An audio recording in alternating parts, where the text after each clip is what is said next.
Hello, everyone. Welcome to Run It Up Live with Dan O'Brien. Yes, that's right. You want this microphone here, by the way? Yeah, I forgot to mention the whole. I forgot to mention the whole microphone thing. As soon as we know everything is up and running, we'll get started here for real. Thanks for joining us. Obviously, I'm excited. We got some people sitting down. This is great. That's right. They're coming running. It's like the dinner bell, you know. It should be. I can't possibly be a favorite in this game. If let's make sure everything is working. Looks like things are okay here. Who's just got to raise my blind right away? El Guapo, running up warrior. El Guapo, definitely watching the stream, just so you know. Okay. just so you're aware. Oops. Let's go over here. Looks good. Sounds good. You can just talk. You don't have to type. I'm talking to the table. Oh. What if I'm not watching? Oh yeah. Hey, I'm just saying. Hello from beyond. What's up? What's up, Swain, Cake Eater, the usual suspects, all here to hang out with Dan O'Brien. So what am I doing here exactly? I'm just trying to make you money. You're just trying to make us money. Okay. We've been beaten up. We're down to $831. You know. How? How high were you? We were up to 2K at one point. How did you want a $1,200 downswing? We're playing 1-2, 50 cents a dollar, $100 buy-in tournaments. It happens. We're here for rescue, Dan O'Brien. We've thrown out the we need help. I don't know what we're throwing out, but I haven't played these stakes in some time. Well, we're gonna try to play it. I understand that you're in pain, and I'm gonna take you back. We appreciate that, right? So no one can see my cards right now, no, right? so that's what they see is over there on the left side. Okay, there. good. Oh my God! Look at this. Everyone calls because they just know I'm easy money. They just, except for that guy, I guess. So we have an $800 roll here. I should be cognizant of that. Yeah, you should make decisions that are kind of impactful on that, but not like super impactful on that. You know? I mean, we can always make more money, right? It's the poker player's general life theory. You can always have more money. Okay. El Guapo with a fairly large raise. Should I talk about this at all? I don't understand. Well, he can see your cards. So you should make your decisions and then talk about. He can see your actions and stuff. Right. Yeah, Okay. So, yeah. All right. Well, we're gonna stuff it. We don't believe you, El Guapo. We're all in. We have ace 10 of spades. Getting you a Queen spade ball. or a queen. Oh my God. Unreal. First bullet done. We're off to a good start.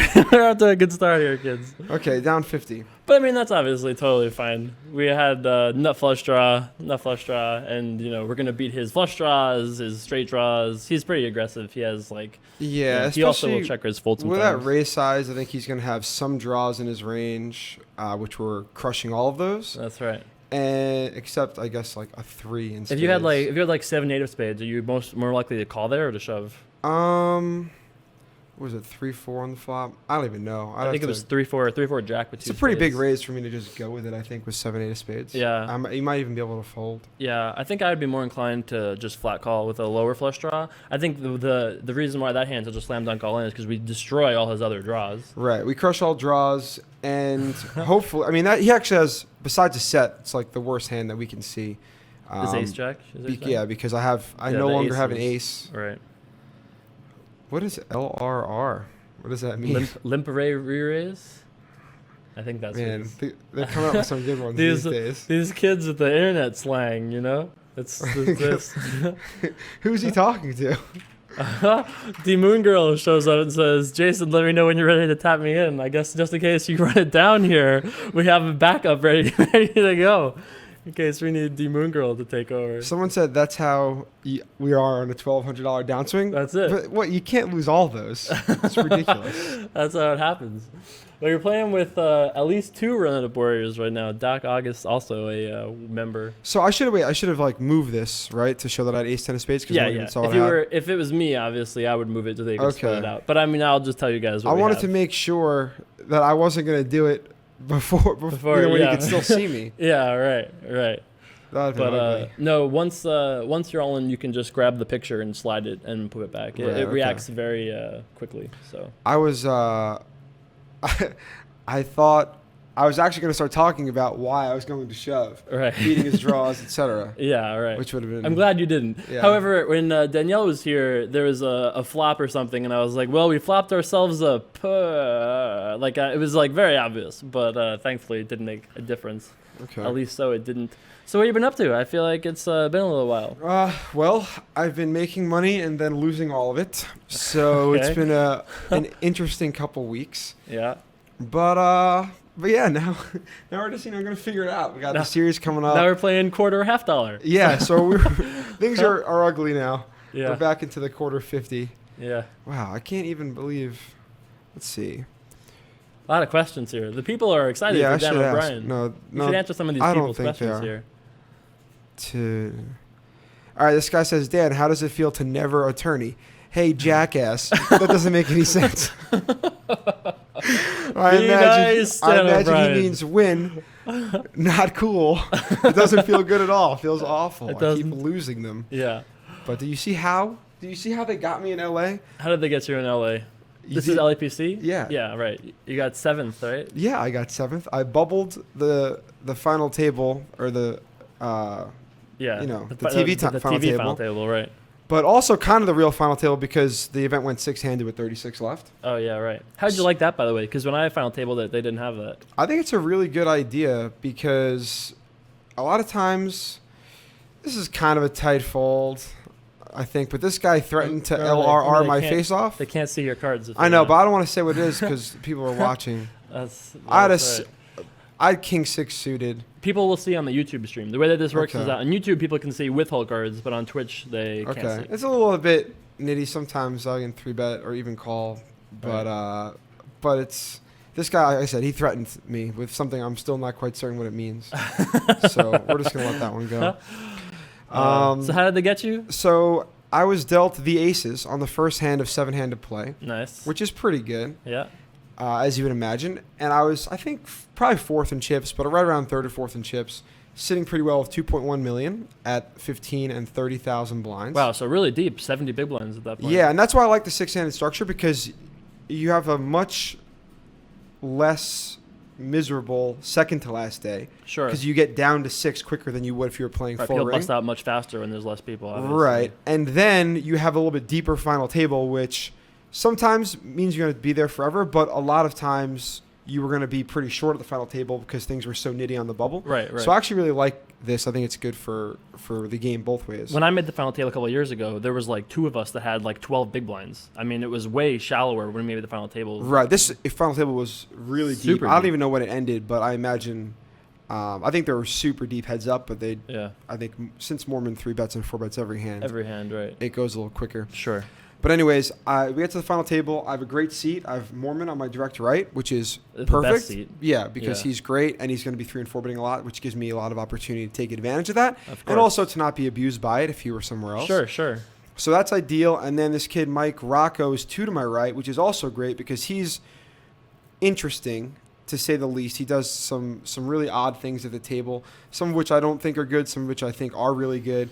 But either way, since it's different, it's just a little bit tough to play against. Right, of course. So because he's creative and dangerous, you'd rather have him on your right. By the way, Danielle could never figure out how to make a raise like that. It took her probably the full 2 hours to learn how to raise What's with the numpad, the way you just did, so What's her effortlessly. Oh, Guapo, this guy's really coming for me. Come on, buddy. Come get a taste. I talked him out of You it. talked him out of it that time. So we end up 7-handed, you got 7-handed. aces. First hand. We have not played a hand yet, and there's already talk of how it's going to take a while. We have a hand here. Does Vegas Mail watch a stream? Do we know this He guy? might be watching. You shouldn't assume he doesn't. You should always Man. assume they're watching. Okay. All right. So this is just a spite raise because no one bets 50 cents into me. It's such a silly thing to do. It's basically an expensive check. Yeah, some people, oh, check it out. Whoops. That's right. We had it. That's right. Sort of. Sort of. But And you made it there just in time. min betting into someone is an expensive check. Yeah, some people aren't going to know how to handle it. And in some cases, especially live, you can use it to gauge your action fine. But basically, it's just totally asinine and serves no purpose against anyone decent. The Moon Girl is trolling a little bit here. It says, "Is this a bad beat story?" What is she doing? Why isn't she in Vegas? She's in Vegas. So why isn't she here if she's going to be talking nonsense? Why is she here hanging out? I don't know if Run It Up is ready for a 3-handed session. That would be You know what? mind blowing. You know what? If she's going to be like this, I'm glad she's not here. So going back, it gets opened by the hijack. Okay. Who this guy Glenn Lafayette? He opens to 65,000. He's I don't know if he's an amateur. I think he's an amateur, but he plays pretty well. He's clear. He's been playing for a while. Sure. So he makes it 65,000. Rocco flats the button for 65, and I have aces in the big. So it's obviously, I mean, really, it's never a bad time to have aces, but in the situation, being that I have like two fairly sticky players who are going to be in position You gotta on make me, it pretty big, I would think. I'm going to make a large raise. Plus, I'm going to make a large raise out of position anyway. You're a big blind in a here. squeeze spot. Right. That makes sense. We're going to go ahead and defend here because I'm not going to fold in position. We have a great price Hardly in ever. position. Yeah. And this guy can't LRR me, I don't think, from the spot. Okay. Man, I really want to talk about the hand. But then, Yeah, we gotta do a different show for that. This is a live show. We promised the people a live Dan O'Brien. So okay. we'll have to do a different show where you can come and explain all your thought processes as it goes. Okay, he just checked and now he's betting. It probably means he has it a little bit, but we're not convinced. We'll go ahead and see what the river brings. Okay, I really can't get called by worse. Oh, I'll just show my hand. Whoops. He probably has a king or something, but if he doesn't, we're going to win. Chop it up. Chop pot. We'll take it. Move that card cover back over there. Oh, excellent. Okay, back to the hand. So I make it 250,000, which So is it's about 30,000, 4x. right? So it's like 70, right? And then you make it 250? It was 35. So, or sorry, he made it 65. 65. Gotcha. So I make it around 4 times the raise size. Seems about right. Yeah. And it's about an eighth of my stack. Rocco has around 3.3 or so. So he has you covered, yeah. So he has me covered by about 1.1, 1.2 million. Glenn folds after some thought, and Rocco decides to make the call. Now, he's going to have a much wider range than usual here because for a couple of good reasons. One, he has position and a stack.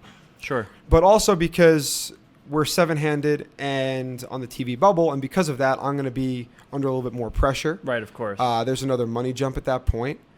And the reason I think it's bad is because he thinks that he's going to be able to outplay me in some spots that I don't think he is. Right. And that's just a matter of But we all think we opinion can and outplay bias. people in Right. position, yeah. Exactly.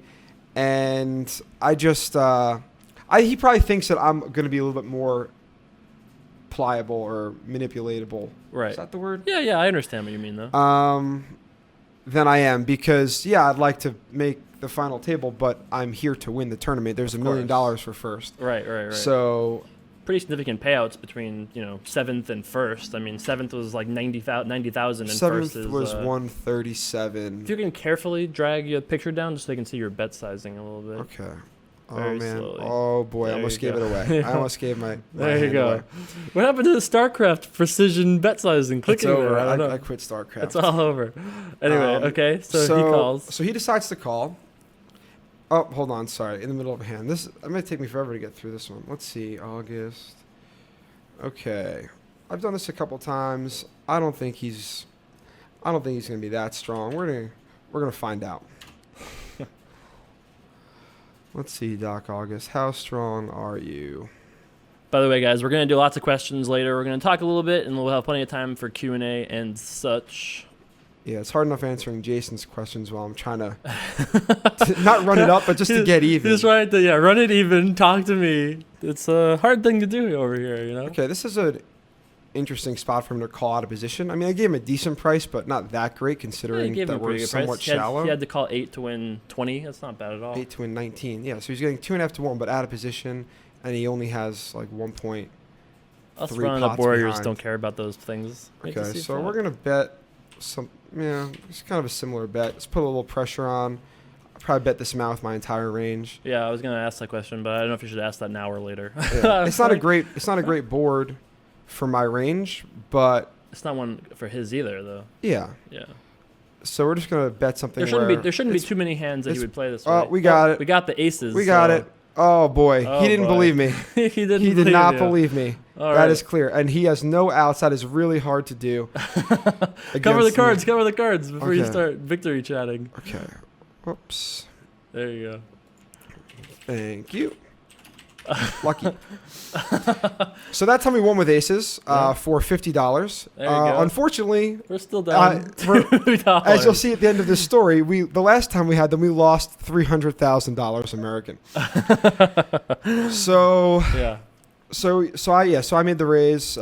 He elected to call. The flop is 8, 9, 10 with 2 diamonds, Oh, that's a scary flop for aces. and I do not have a diamond. So it's basically the worst. I mean, maybe 9, 10 jack would be worse. But this is still pretty bad, obviously. But this is about as bad as it gets. Oh, yeah, hit the bink bell. That's you got to do it. On the right, over there, by the statue. There's a bell. You can hit it if you want. That's right. That's right. Do I have to do that? Yeah. The people are demanding it. Look at the demands going on. Yeah, I didn't bink anything. I had it the whole time. I'm not using this bell. Okay. Unless Unless you really if I would deserve hit a it. queen with that ace 10 of spades, That would've I would done it. hit the bell. Okay. At least you know it's an option at least. Okay, so what do you do? 8, 9, 10. Right, so 8, 9, 10, this is pretty miserable spot. Are you ever check calling in this spot? I mean, I feel like that's probably like a pretty reasonable option, right? To like pot control a little bit. You It get some is- bluffs out of him if he has like ace queen, ace jack, he's drawing dead. Not Right. ace jack, obviously. So Either hand, basically, but in the words of Matt Berkey, I'm totally in the cage. There's just, sure. unless I happen to have queen jack somehow, or maybe like ace jack of diamonds. Right, 2 jacks. I mean, Right, 2 jacks. yeah, Yeah, you're 2 gonna- you're queens, gonna I probably call- can't you're- even like be Yeah, right. that happy. That was the most unenthusiastic pink bell ever, says the Moon Girl. So basically, I'm just in a terrible, terrible spot, no matter what I have. And I Sure. happen to have one of the best hands I could. I mean, if I have ace king, I'm just totally done. Right. So I have, kings is obviously a little bit worse than aces, and queens is maybe kind of equal since I have 4 outs, maybe.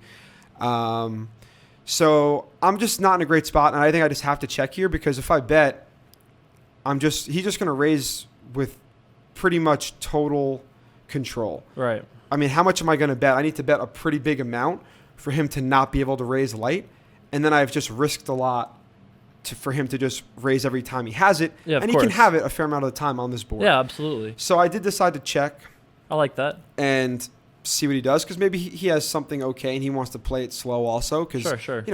he does This cover guy me. doesn't have like 10 million in earnings Right. either. Like this is still a big spot for Right. him. He doesn't have much in earnings. Right. So I imagine that unless he's like crushing cash, that he's not exactly rolling in cash outside of tournament poker. Yeah, So sure. this is a big, it's a big opportunity for him. for sure. He shouldn't want to go off, and he covers me, but only by about $1 million. Right. And he's going to be like tied for short of stack if he loses the hand. Makes sense. So I'm under pressure, but so is he.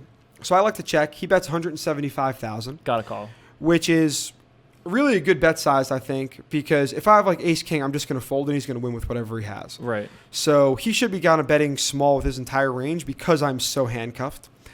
And also it sets it up where then he can put me to a stack size decision on the turn without betting necessarily all of it. Right. So I think his bet size is perfect here. I agree. And I could just overbet cram because I don't know if I love that. You Right. avoid making mistakes, I right? have like 1.6 million after I call. So You avoid making mistakes on sevens, jacks, queens, Sixes, sometimes diamonds. diamonds, Yeah. tens. Like you do avoid making mistakes if you think he has the best hand or think you have the best hand. Yeah. But it's a tough situation on seven-handed. Right, exactly. It's a really tough spot for it. There is like 600 or so in the middle, and now after this, there's going to be 950,000 in the middle. Yeah. So I'm only raising 1.6 back, and it's already a big pot. So I don't think it's a crazy thing to do, Right. but I don't think it's necessary. Right.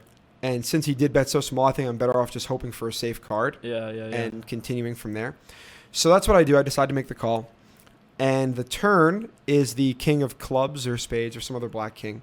Pretty good card all in all for you. Right, exactly. It doesn't improve anything except like king 10, which is very unlikely to be in his range. Yeah. Right. Queen jack was already ahead of me, and I'm already dead. So, yeah, it's a pretty good card unless he has kings somehow. So I elect to check again because Makes sense. You gotta consistently tell the same story. right, Yeah. same story. He should really think that I have aces, or I guess like maybe queens or Yeah, jacks. queens are better probably. Yeah. Right. I mean, I could have jacks for sure. I might have just check shove jacks on the flop, but yeah. Basically, I mean, I don't know what else I can have. I guess I can.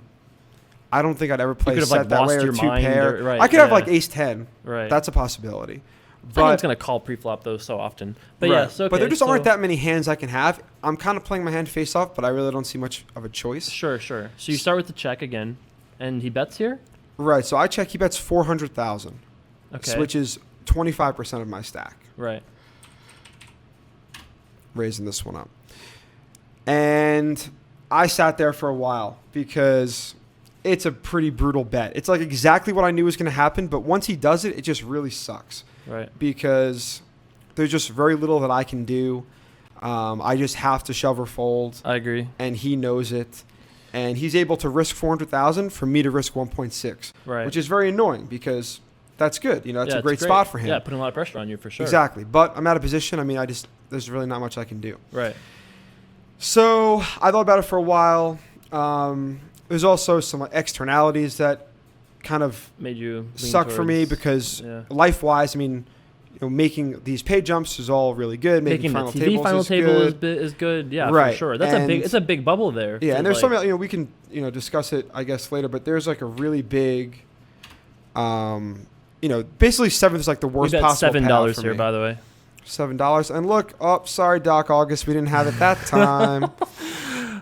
We just decided to double barrel because we were mid-story. That's right. So I think they might have seen this hand, so I'm just going to fold it. So yeah, it's a really tough spot for me in this tournament as well as in life. No, it's kind of a sick hand. I mean, Yeah, it it's puts you just- in a really weird spot. Right, and the thing is that he's going to have me just absolutely check-marked a fair amount of the time. Yeah, yeah. And then I'm just out of the tournament, and that blows. But if I fold, then I just have 1.6 million, and I'm like, one of the shorties. And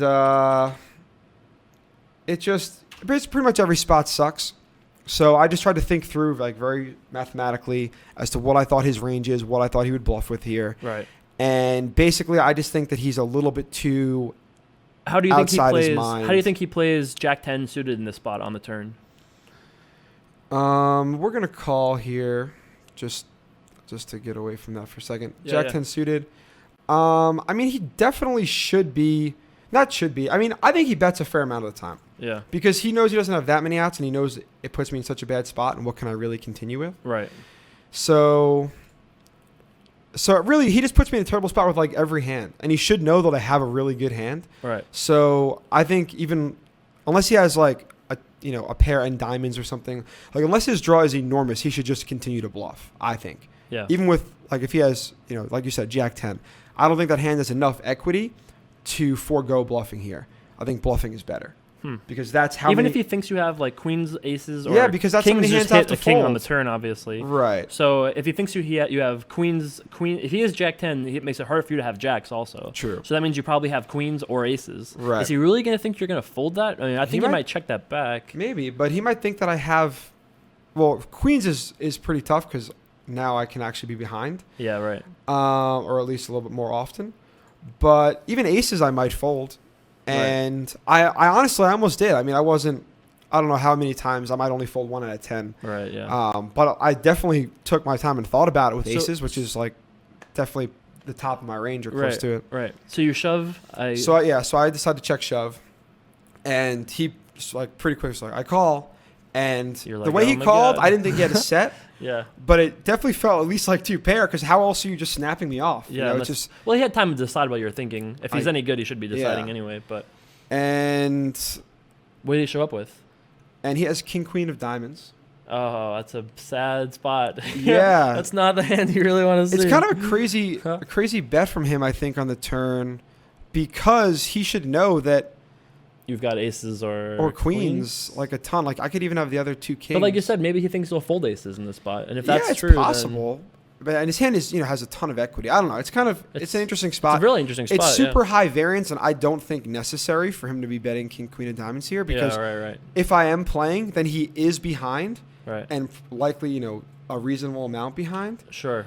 Even though his hand It makes is sense. so good. It makes sense. I wonder if he had ace queen of diamonds, if he would have bet the turn. Like, I wonder if because he had top pair that he thought his pair was good sometimes as well. That maybe that whole combination of things. Right. If I have makes queens, sense. yeah. I mean, his hand is good. Yeah, sure. And I can only have, like you said, like aces and kings. Loving some of these comments here. But yeah, the hand definitely makes sense. I mean, it's a really, really tough spot. Yeah, so he quickly called, and I was 62-38 favorite for a pot that's worth around. Was it I like didn't really 6 figure it million out. chips or something like that? And there's only what, There's like just under 5 million chips. Yeah. But yeah, it was There's a worth lot. like probably a little over $300,000. There's like 30% of the chips in play or something like that. Yeah, it was a pile. Pretty high percentage of the chips in play. Don't worry, We had Duck. it. We had it that time. Ace 3. We did have it. We had it. See, guys, I'm not just betting 7 without it. Really, That's right. we keep in the range. So he called. River was 6 of diamonds, and honestly, like as soon as I saw his hand, I was amped because Yeah, you're at least how aren't can dead. right? It's like how Yeah. can I not be? When he calls that quickly, I have to assume that I'm in bad shape. Right. And I saw it, and I was looking at the river like I was good, man. I was stoked. I was ready to rock. Ready to win the I was ready to play win for the $1 million. tournament. Prove the haters wrong. You're Yeah. ready to do it. And then things just did not work out. Yep, that's called variance, I think. It's so funny because I think if you had the option, like if a magic poker fairy, if the Phil Hellmuth fairy showed up to you and said, "Hey, Dan O'Brien, would you rather just take your, I wonder what you would pay like markdown to just have those chips given to you as far as like not like an equity chop, but to just take like 60% of the pot instead of 68% of the pot or whatever it is." Like I think as tournament poker players, we would almost always prefer. I would take half of it and I would just go home for sure. Yeah, for sure. It's just like part of what makes tournament poker so brutal. Yeah, it's pretty absurd to just flip for that much money when I'll never be in that spot in a cash game because I just don't have that much money to withstand it. For sure. This is an interesting card. I did hear Frankie Edgar versus BJ Penn in Vegas. That's going to be a fun one. Back down in July. If we're playing, we may as well play for all of it. Oh, we're all in. We did move all in. He folded, and we had the 5 high. 4 or 5 of puppy 5 dog high, feet. Oak That's man. right. Hope you're watching the stream. Sounds like I just LRR'd your face off. Whatever that means. Whatever that means. You're making friends here, huh? This is just how you do Well, it. yeah, I mean, here's the thing. If you're playing live poker, then you're speaking with people in a real situation, and you Right. need to conduct yourself in that manner. If you're playing online, then yeah, you're talking shit all the time. Because why not? They can't hear you. It's just for me to enjoy myself. Well, they can kind of hear you. Just, Well, this time. just so you know.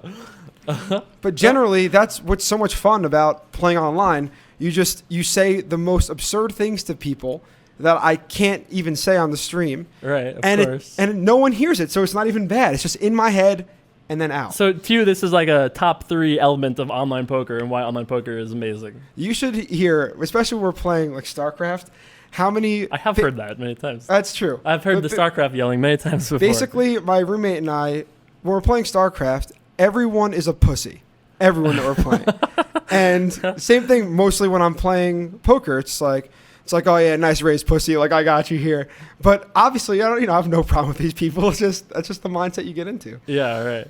I'm an Oak man, probably a great dude.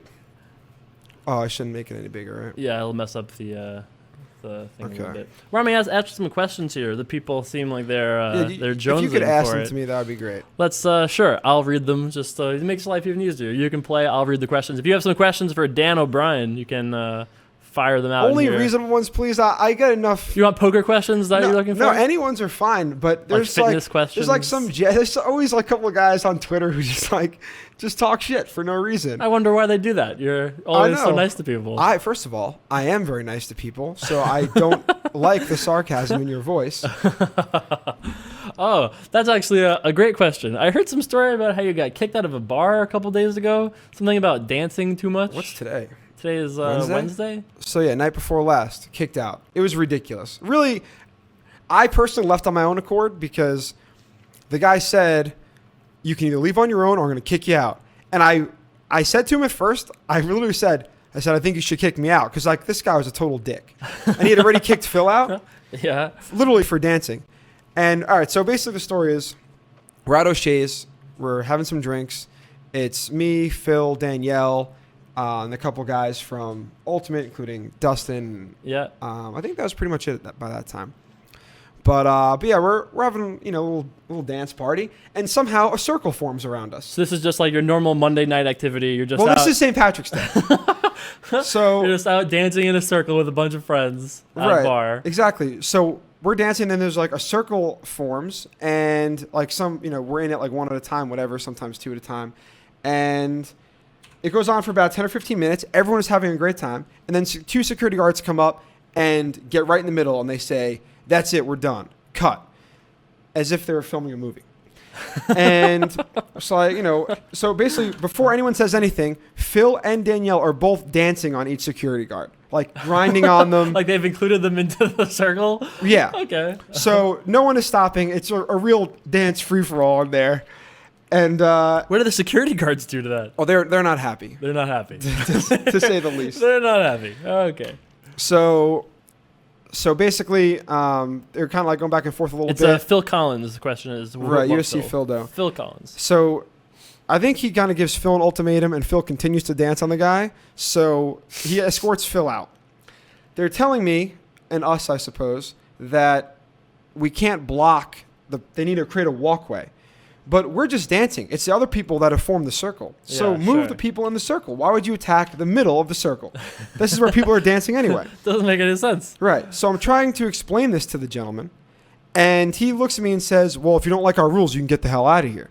It's like, well, I mean, all right, that's a little aggressive. should we bring the owner over? Is this how he wants you talking to his customers? What a crazy thing. I'm making a very reasonable argument. Right. And he's basically saying that it's a dictatorship because he's wearing a yellow shirt and has the whatever on. Yeah. The walkie-talkie, all the nonsense. For the record here, I do not believe you, Doc August, but I'm going to give this one up anyway because I just don't have a hand I can fight back with. Sounds like a moral victory. But yeah. Yeah. So then, while I'm explaining this, he tells me I can get out, and I said basically that he should kick me out, and then he gave me the option of either kicking me out or me leaving on my own. And you decided dignity was the way to go. My first thought was dignity, and that he should kick me out because this guy is a jackass, and he wasn't that much bigger than me, so let's go. That's going to work out really well for you. Well, I'm not going to fight. First of all, I don't fight anyone anytime, but I'm pretty sober. I've only had like 2 beers. Oh, okay. And there's no, I'm definitely not going to get into anything. I was just going to let him pick me up and take me out because Sure. Go ahead. It's free ride. Because if you're going to be a schmuck, I'm going to make you do the hard work. And then I remembered that the quad is a Caesars property, and that the last thing I need is to be banned from the World Series because you wouldn't go. Because I was fighting for my right to dance. Oh, that would have been such a good story, though. Right. Why isn't Dan O'Brien here this year? Oh, well, his right to dance was infringed upon, and he took a stand. He took a stand. So I decided to let discretion be the better part of valor and just go home. Oh, what a lovely story. Yeah. Oh, okay. Man, so I guess we're going to get like 6 questions in at this rate because my stories take a long time. Yeah. I have never known you to be a long storyteller, too, but you've told some long ones. We're down. All right. Well, goes. All right. I'm glad I checked. We weren't recording for YouTube. People would have been upset. Sorry about that. We had to reconnect the YouTube table. Dan O'Brien confirmed Portuguese short stacker. Maybe. Did you ever play a lot of cash games online? You never were much for cash, were you really? Oakman, I guess he's watching, so I don't have to even type. Does he even know I had 4 or 5 of clubs? I had a straight gut shot, straight draw, and a flush draw on the turn. So don't feel like you were bluffed. You weren't. For me, that's having it. Yeah. What's your question? I said you didn't play much cash back in the day, did you? No, I played all cash back in the day. Until 2008, I played almost exclusively cash, mostly online. And then I banked... mostly no limit?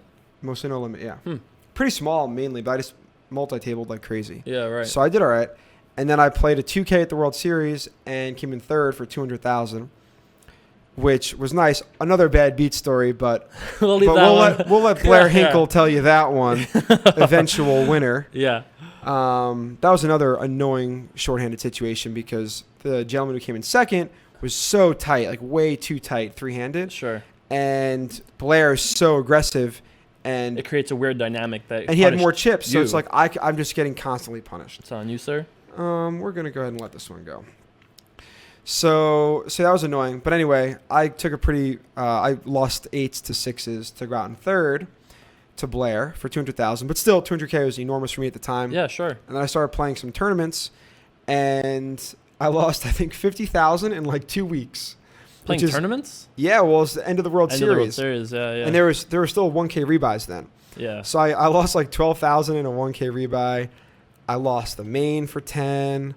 I lost around 50,000 in like 2 weeks. Right. I just went for it. That's really not too hard to do. No, and it was sick because I had probably 50,000 to my name before the win. Before the win. So to just throw away 50K in 2 weeks is so absurd. Pretty insane. But hey, sometimes you just feel the flow. So you weren't always as nitty as you are these days, is what you're telling me. No, yeah, you're nitty. You know what happened in the Bay. No, you're really not that nitty. That reputation is unwarranted, I think. I don't even know. I've never even heard that that's my reputation. I feel like you have a little bit of reputation as kind of nitty. I think that's just what you say to people, and then they watch you and assume that you know what you're talking about, which is a ridiculous leap. I don't know if that's totally fair. People are saying in chat that you're kind of nitty. I don't know. And who are these people? These are people that watch you every day. Okay. Listen to your nonsense. I guess that's true. But anyway, I guess that's true. So then I started playing. Well, so then ended up getting backed by Jason Mercier because I said, well, if I'm going to be playing 50,000 in these 2 tournaments, weeks, I can't just blow off on my own here. Right. So I wanted to play some more tournaments. I ended up getting backed by Jason for live events, and it was kind of like rocky for a while, up and down. Mostly down, as tournament poker mostly is. Sure. And basically that's how it went for the last 5 years or so. And then with my score at LAPC, we decided the next time that I cleared that we were going to be done with the arrangement. Right. Jason doesn't back anyone anymore. I was the last person, so he was just kind of over it. Right. And I said, that's fine. It just so happened that I didn't clear by nearly enough, basically. Right. I mean, I was buying pieces of myself in tournaments anyway, so I'd always...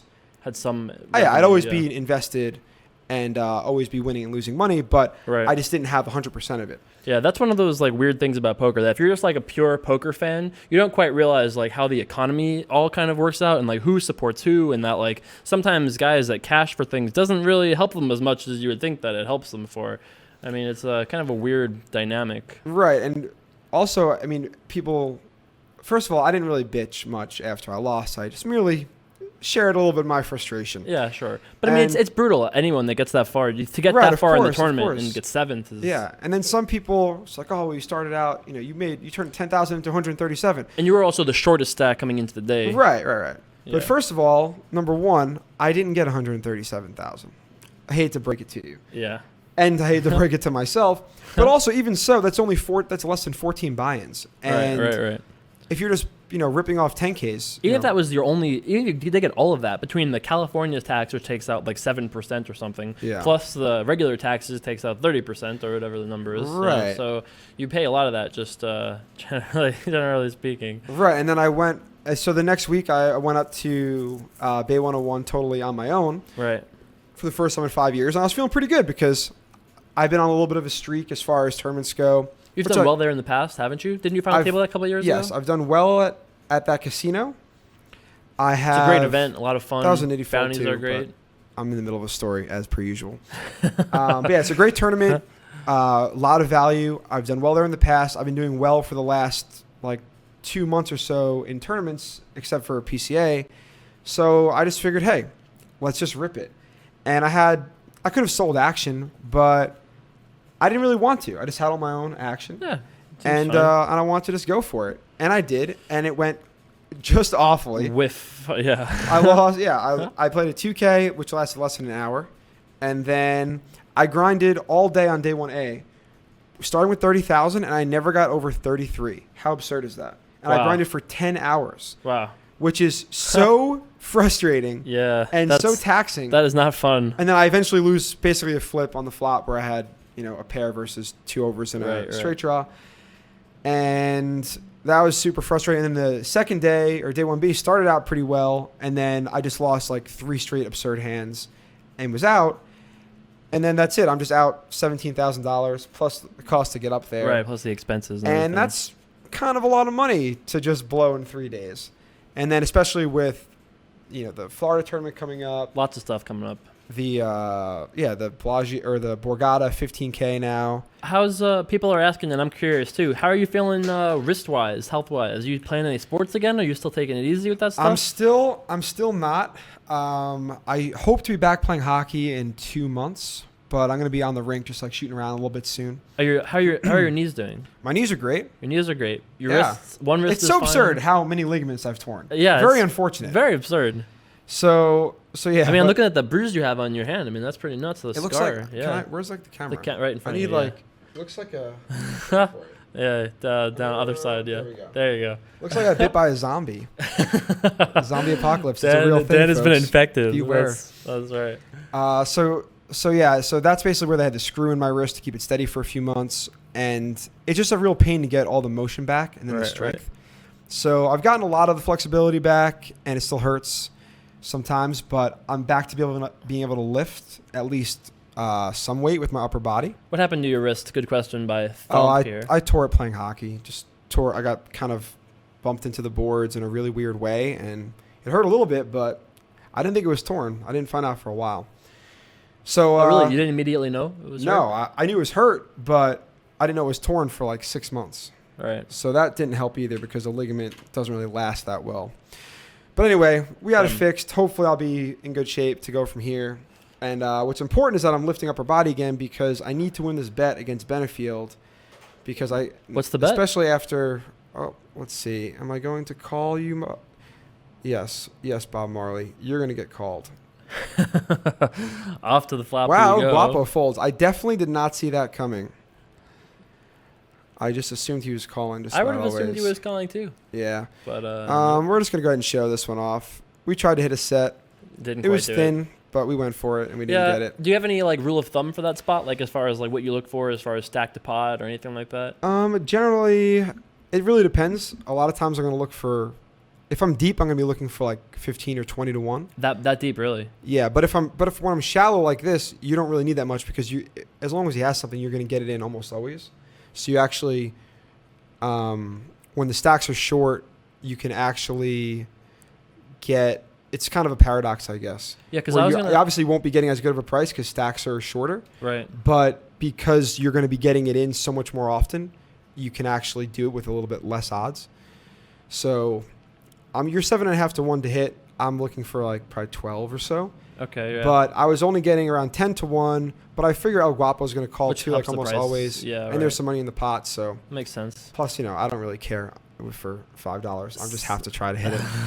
It's $5 We need this money. Yeah, I'm already up. Let's answer 17. some questions here. Has Dan O'Brien been trusted with our bankroll? Yes, he has. And as of right now, he is up a little bit. A little bit. Not sure how much, but a little bit. Dan O'Brien, who do you think is the best German tournament player? I don't know. Honestly, those guys are really, really good. They're just not only them, but there are a few people that I put in a separate class in tournament poker where when you're playing against them, it's a very humbling experience because to say the least, yeah. they just understand ranges and are willing to execute more than just about anyone. I think that's the thing. The second part of what you said is really the best part about their play is that like they can identify where you're just not likely going to be too strong and then can follow up on it and just don't care. Right. And they have, they have it down to a lot more of a science than that, I think. It's like they're looking at their hand and they're going to just slightly increase their 4 and 5 bet and 6 betting ranges based on what they think your 3, 4, 5 betting ranges are. Right. And I think the German guys, Vanessa Selbst, Jason Mercier. There's like a lot. There's a lot of like really sick ones now. Honestly, who else is like at the top of the tournament game? Well, I'm talking about. So you don't think there's any of the Germans that are like any above the rest as far as the Germans particularly go? Philip Grusom is very, very good. He's my pick. He's probably done the best. Yeah, right. In tournaments. But I think that's kind of, unfair just because, he's just done the best. He's done the best, right. What, anyone could say about anyone who's done well. Sure. Especially in a short amount of time. And even though they've done well, over somewhat of an extended period now, the tournaments are also fairly small that they're playing. Right. Huge buy-ins, but small. Right, field. right. They're playing 20-person tournaments here. It's not too hard to have somebody win 3 of them or anything. Right. Like, yeah, of course. So, but I think, honestly, I think they're all really sick, and it's pretty hard for me to pick one. I think Fabian's awesome, and he hasn't had that much success lately, but I think he won World Series of Poker Europe a few years ago. Sure, yeah. And recently just won the 100K at PCA. Right, right. And him, Igor, I mean, really, they're just all really good. So, again, that's not a question I concern myself with. It's hard to say at that point. They're all so good. Yeah, they're just really good. And if you're playing in like 100K with them, your value's not going to be that good. But if you're playing, an HPT event, then they're not going to be there. So go ahead and try to win that one, I guess. Yeah, they don't really travel the circuit so much. Right. Joggle Zero asked, who do you think is your greatest poker influence? Probably Alan Barry. Really? Alan Barry. He and especially because he was my first. When I came in third in that 2K tournament, that's when I met Alan, when there was about 40 or 50 people left. Right. And it's always frustrating when you're playing in these World Series events that are kind of shallow, and most of the people that you're playing against are just really bad. But because of the sheer numbers, some of them are going to do well. Sure. And you see people winning pots that are just not good. And it's a very debilitating feeling because there's just nothing you can do about it. And the more you play, the better you handle it. Although Alan has never really gotten over it. Yeah, he never quite got over that much. Yeah. We're just going to check this one down. I don't think this guy's River gonna to straight draw. me.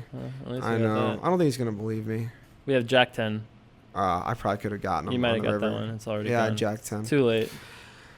But he was the first person that I really met in the tournament poker community. Before that, I was just grinding with a couple of my buddies from back home.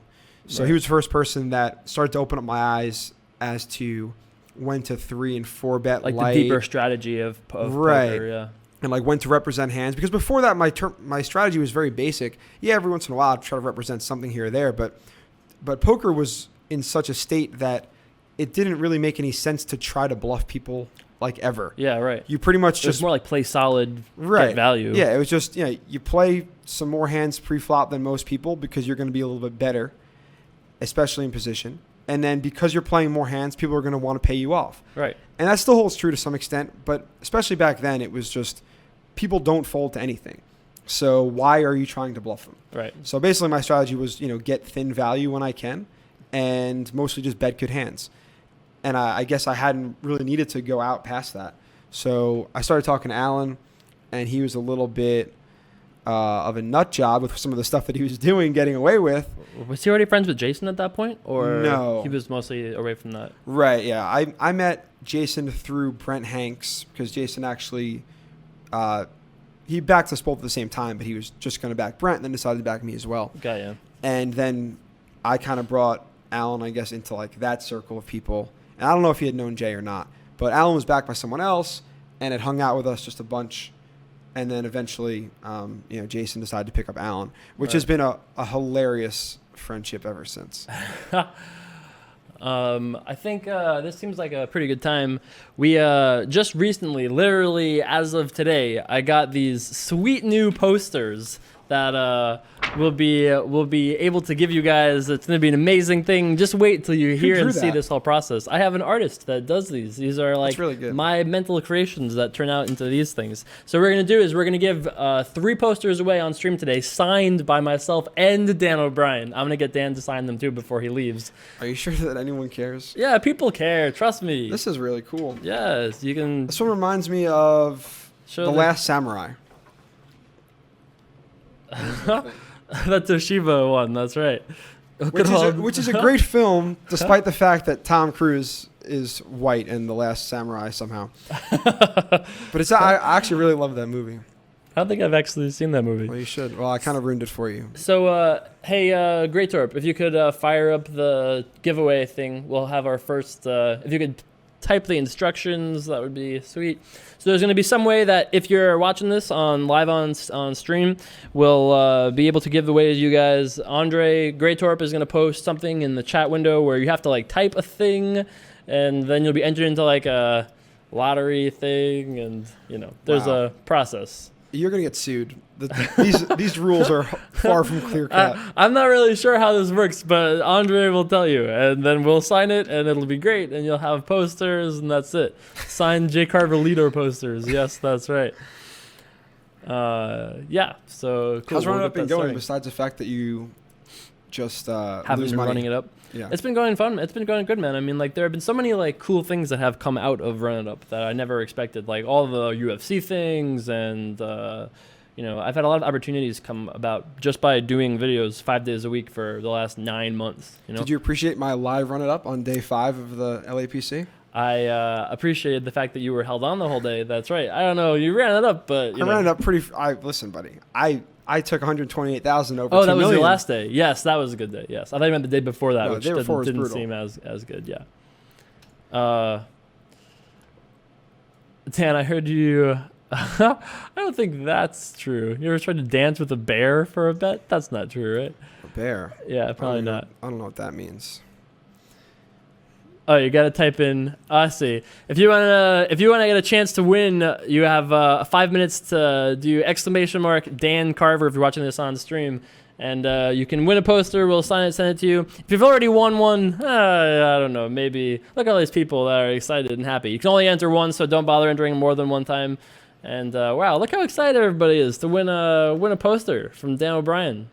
Oh, that's great. The rarest now I'm so happy. The rarest of Run It Up posters. Why don't you sign it right here and now? People will love it. My signature might be worth something because I never sign anything. So just out of So pure rarity alone. Pure rarity. I don't know if I should even sign it. I'll be like ruining it over here. Where should I sign? Wherever you want to sign. I usually sign like the top left or right corner, but you know what? For Dan O'Brien, you can sign anywhere you like. I'm gonna sign up here because it looks like there's some good space for it. And There you go. this picture's actually really sweet, and I don't want to ruin it. Right, the cherry blossom. Oh no.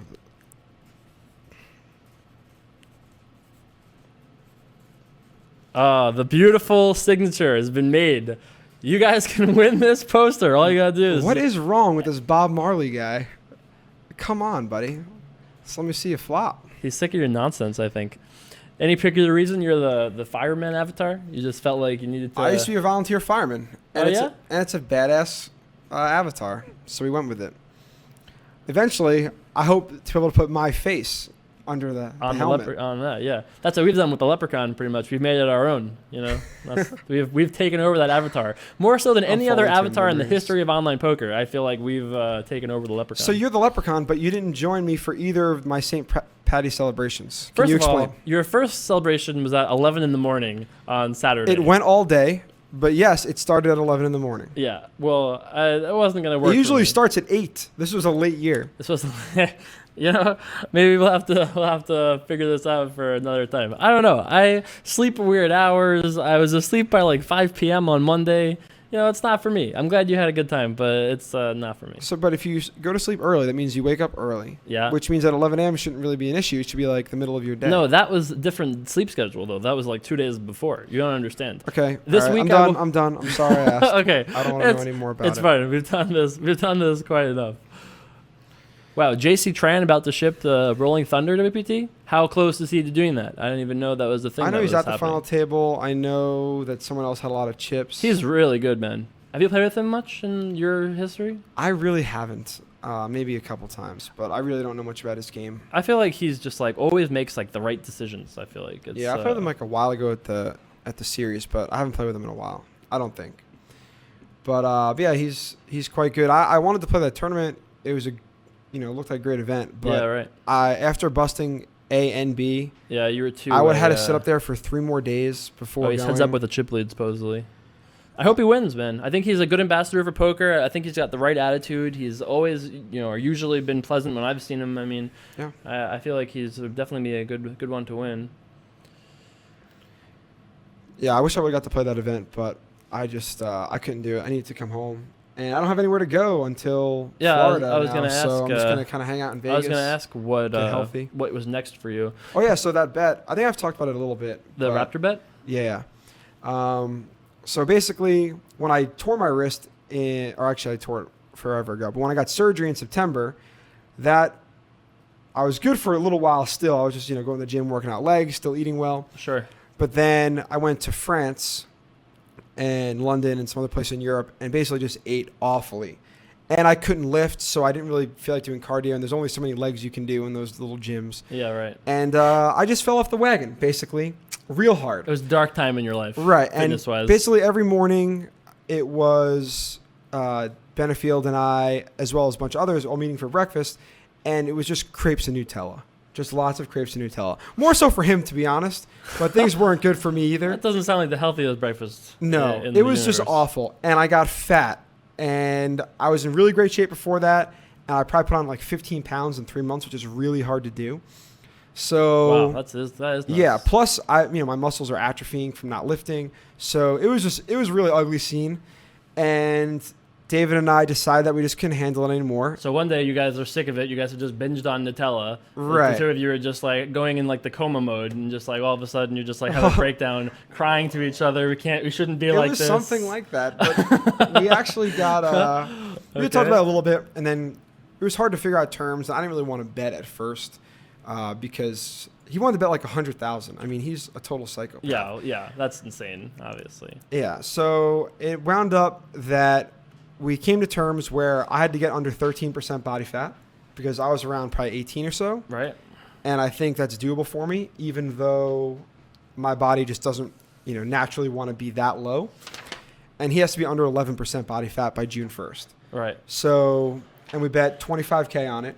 So if we both make it, 25K. Wow. yeah, so still a pretty big bet. Yeah. Right. If we kidding.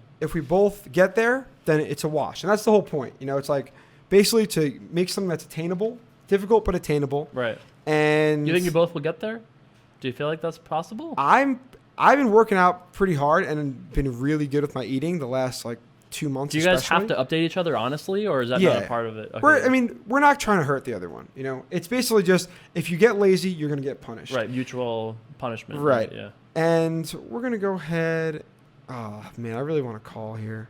But now, since I said that, I have to fold. It's hard to. So it's dumb. Hard to say. This is so dumb. I should just like check raise or something. But now it's too late. I wish I didn't say anything. It's too late now. So I have a 3-card straight, a 3-card flush, and 2 overcards. My hand is not terrible. My run-up warriors expect that hand is like the nuts. Okay, we know that. I know. I've trained them but well. I'm kind of short. Can I rebuy? Is that reasonable? Yeah, you can do whatever you want to do. We're probably Okay. still up like what, $10 maybe, something like that.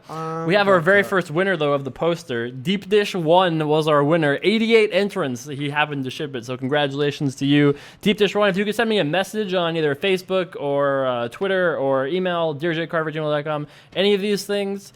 I will get you a poster ASAP, signed by Dan O'Brien. We have 2 more to give away.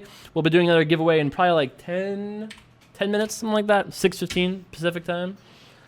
We've gone ahead and 3-bet the small blind open here. Don't want to give away my cards. There you go. Okay, we've received a call. Fans are asking for you to see this. I don't know if we actually have some. I gotta find it. I'm not sure where it went. Fans were asking me. We got the fold. We did not have it. Yeah. That was a spite 3-bet because he min raised me from the small blind, which is ridiculous. I've been asked to show you this. Min raising from the small blind is a bad thing to do against anyone of any talent because you're just giving that person generally over 3-to-1 odds, especially if they're antes, it's going to be more. But I'm getting 3-to-1 odds on a call in position. There are very few hands I'm going to fold, and there are very few hands I'm not going to be able to play profitably. So if you're going to raise from the small blind, make it at least 3x in these like deeper cash games, and I think in tournaments too most times. I was told to provide you this so you could see if you hadn't seen it yet. It's very fragile, just so you know. Don't like Dan rage smash anything over here. Show the camera, but they know what you're seeing here. What is the bird cage? It's just the cage generally. It's a Berkey joke that I adopted. Yeah, have you given him full I credit have for given it? him credit. I've said many times Matt Berkey was the father of the joke. I just took it and ran with it. So that's the cage. That's the cage. Okay. Does Burke even know about this? I don't know. I don't think Berkey does know. You should show him a picture of that. It started all during the final table when we were doing the November 9 stuff. The cage joke was was with Russ, and Berkey was the one with the cage. Right. And I Berkey just was adopted trying to it. put everyone in the cage. Yeah, he always is. Dan is on tilt. Typing it 3 times doesn't help, Marcus LDO. I'm sorry. Deep Dish 1, though, you are our winner. So, Why would I be on tilt? Yeah, what's to be tilted at? You're hanging out and running up I'm winning. headquarters. You're winning a little bit. I You don't know. We need to like look at my account, I guess, to see how much I made because If you know exact amounts. But we have it recorded. I just have to go back through and cool. figure that out. Because I just like tried to reload, but I won that pot. Well, it said as in the well. chat what you reloaded for. Okay. So I think you're in for I'm in for like 58 or so here. yeah, something like that. That probably makes most sense. And I think you were up like 20 at the other table, 15, something like that. So Ooh, retaliate. Let's see if he wants a piece. Fly White High, we've been running for about an hour and hour or so, hour 10 minutes. Yeah, these posters will be available soon, very, very soon. You'll be able to go to Amazon and just buy them, ship it to your house directly. They'll be beautiful, pretty cheap too, because I got a ton of them in bulk. And not only that, but I'll be able to get new ones that will be like literally like from the time that I get the picture to the time that you can buy it and have it in your house. It'll be an amazing, beautiful process. Very soon this will be happening, so stay tuned for that. Oh, we're getting a call here. We're gonna see the river. 6 of hearts. Let's see. Do we have the best hand?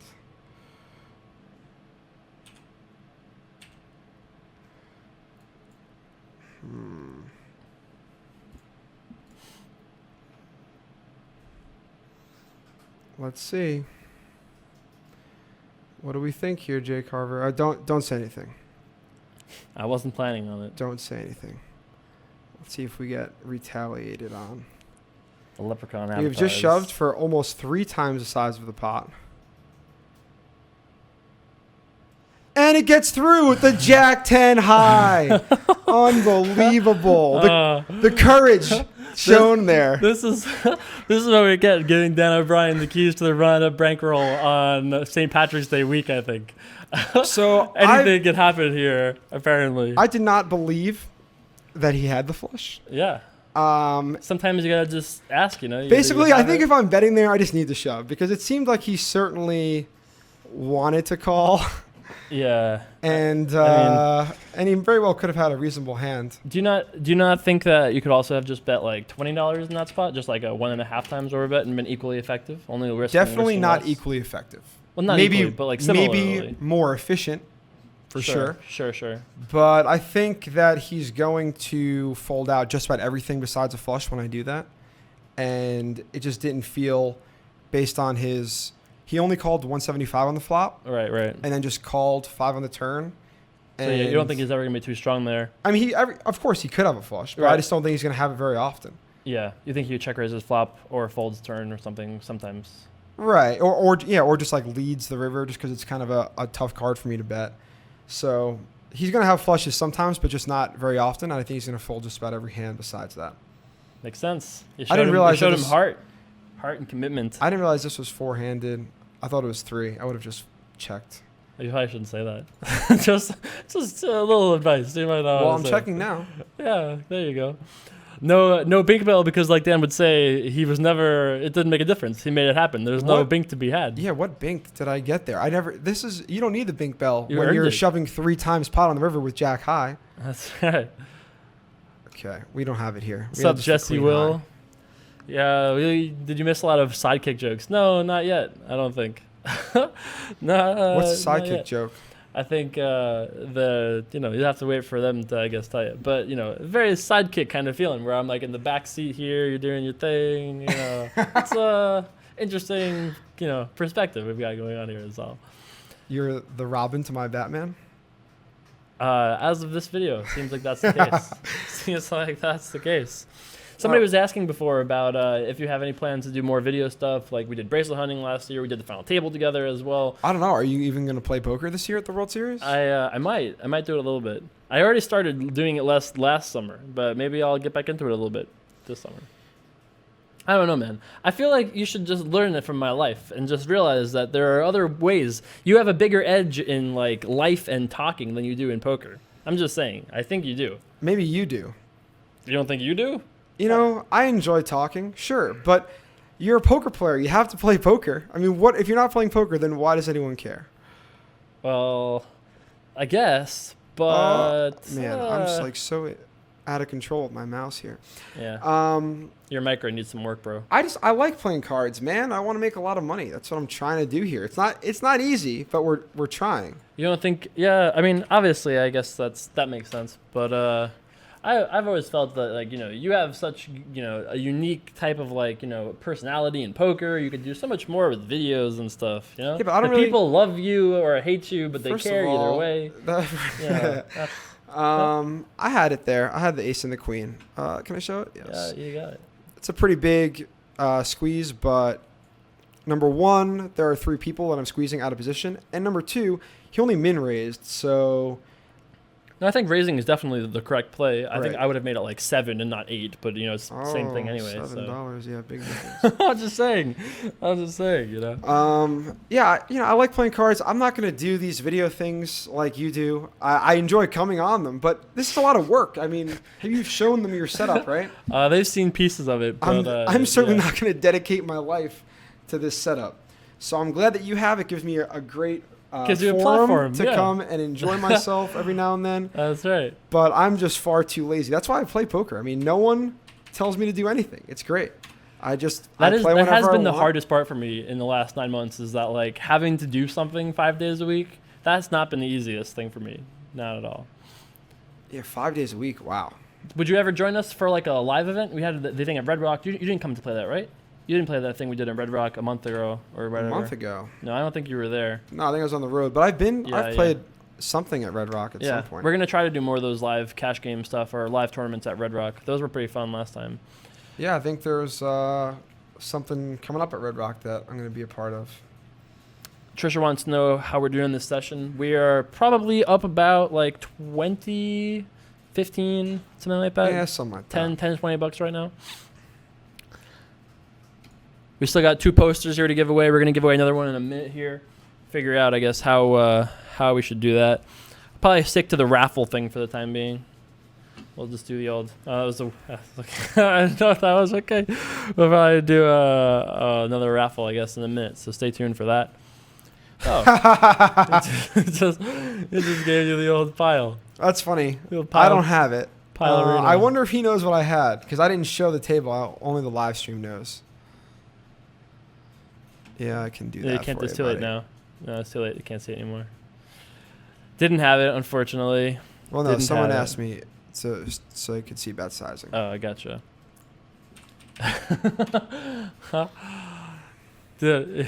No, what's so funny? I don't think one of our Andrew Drools wrote, did Dan just check to make sure Jason's wearing pants? No, I'm wearing jeans, actually. I actually left the house today, believe it or not. Yeah, I'm also wearing jeans. I would definitely not wear pants unless I had to for societal purposes. Yeah, exactly. On the show, it's only a waist up camera. Who needs pants for YouTube? It's made for this. It's made for pantless casting. Just saying. So we raised here pre-flop. This guy called out of the small blind, and we bet flop, right? Now we've caught up. That was a very bold red bird there. Interesting board here. Definitely an interesting board. Let's go ahead. Would you rather stake Jamie Gold or Justin Bieber? I definitely think Justin Bieber, if you can hang out with him beforehand, you talk and make that contact, that's a great person to get to know a little bit, Just saying. But in terms of like equity, like chance to win, I think Jamie Gold's got a better chance. What's the question? What are we talking about? I was so focused on seeing if he would call. He calls. Does call. We have a straight pocket nines. We got him. Pocket nines takes down there for a straight on the turn. Didn't want to show him that hand. You show him the hands you just bluff him on, huh? Oh, wow. Sorry, I forgot. That's all right. I forgot how this works. I have pocket nines for a straight. I mean, clearly the pot came to me. I had to have something. If you want to win this next poster signed by Dan O'Brien, he can sign it right now, right here for you. He can sign it right here as we speak. Please, don't embarrass me. Exclamation mark, no pants. Type away in the chat. You can only type one time, doesn't help you. You can type 100 times or one time, have the same chance to win. Can I try to win? Yeah, you can try to win. Yeah, sure. How do we choose? What's the process? There's a like a mechanism that just picks randomly. Really? Yeah. It's Man, you guys have it all set up. It's the magic of Twitch. Oh, I had deuces. Deuces. Check those out. Deuces never loses, right? I probably had it. Do you play any live cash anytime lately? Or I think you mentioned to me you were playing live cash the other day, and I almost didn't believe you. I've been playing some between like 10-20, 5-10? Anything from 5-10 to 25-50, whatever's kind of going. Yeah. But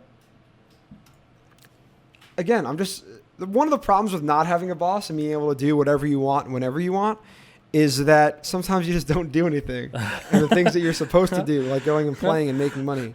I feel like we've been like rescheduling this hangout for like 3 weeks now. You know, if only you had a boss that said you must go do it, we would have had this like 3 times like, weeks ago. The Moon Girl could are have not come an and hung easy out. person to get a hold of these days. I think that's the opposite of true. For you, I would always answer your texts. That's true to some degree, but you need like days notice, like several days, and sometimes I don't know because I'm out on the road. That's true. And I was hoping that I wasn't going to bust Bay 101 twice in 16 hours. I guess that's true. But I did. I guess that is true.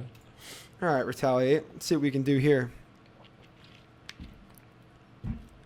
But I'm glad I got to make it on today. Yeah, we're glad to have you here. Hopefully you can just hold your little profit and we can run it up a little bit.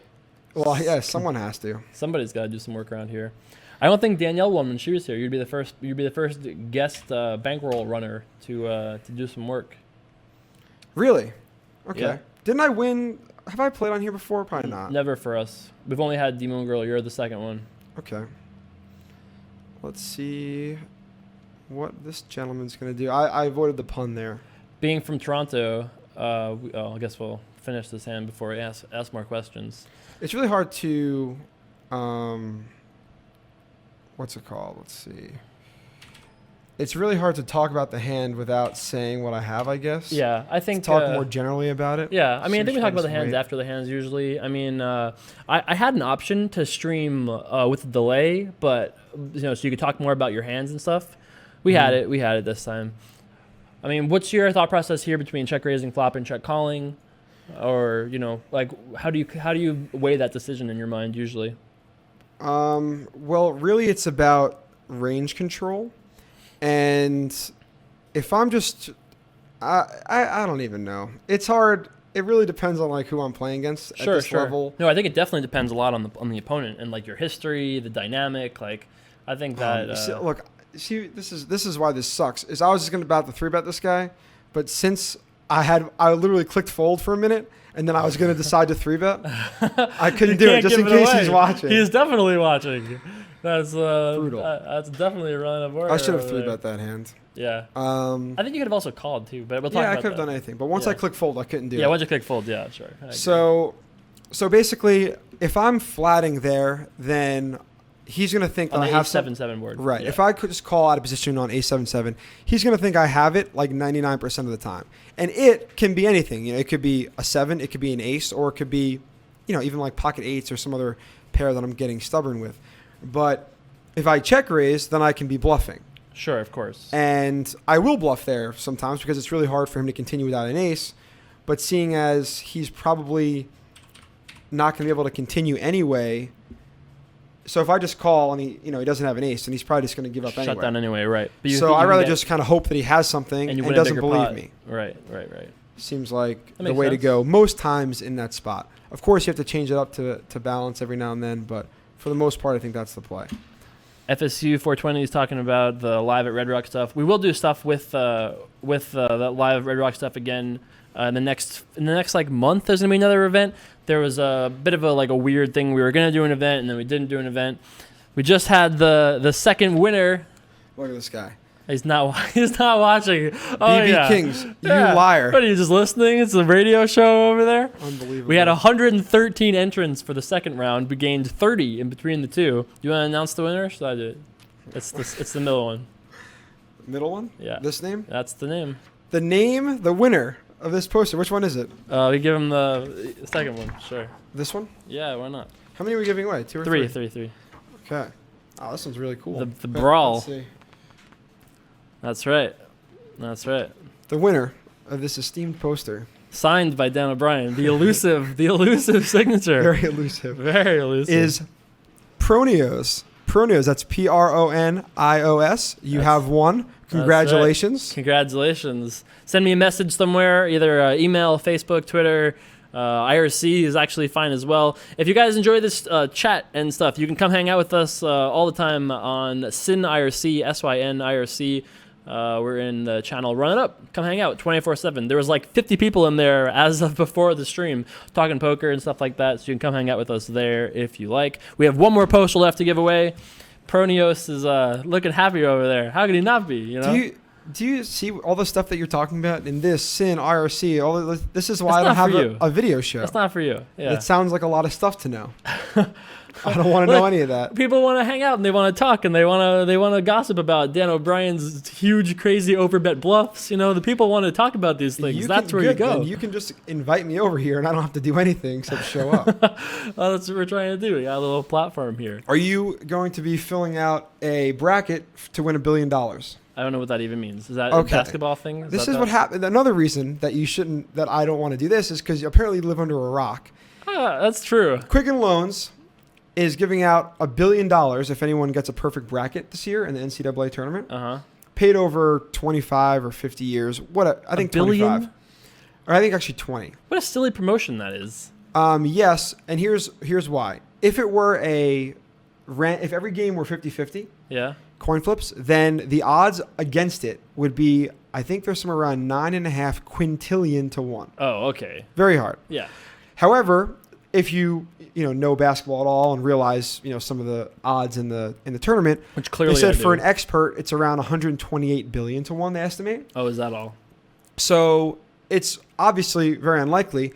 However, they're just giving it away, and I got to try to win. And you have to give a little bit of personal information. I think it's actually a really good promotion for them because, first of all, no one's going to talk about Quicken Loans. But it can very often, unless they're giving away $1 billion. Right. So what are their chances of actually paying out? Like very, very low if they're only giving out for a perfect bracket. And they're only accepting 15 million entrants. So the odds of anyone winning are about 10,000 to 1. Right. Gotcha. If it's like on the average 150 billion to 1 per bracket. Right. So it's about 10,000 to 1 that anyone wins, and it's astronomical. But they, first of all, they're a subsidiary of Berkshire Hathaway. Oh, okay. So they've got plenty of money. So Berkshire, via Warren Buffett, has actually insured against it. Right. But I think it's great for the companies. I think it's really good promotion. I think it's great for them, get some people to sign up in their newsletter thing. Right. You give away a little bit of information. And to some people, it might not be worth it. To me, I just didn't care. It was really, you didn't have to give up much at all. And I already unsubscribed to all the things that they told me they were going to mail me. Right, yeah. So it's fun. It's a shot at $1 billion.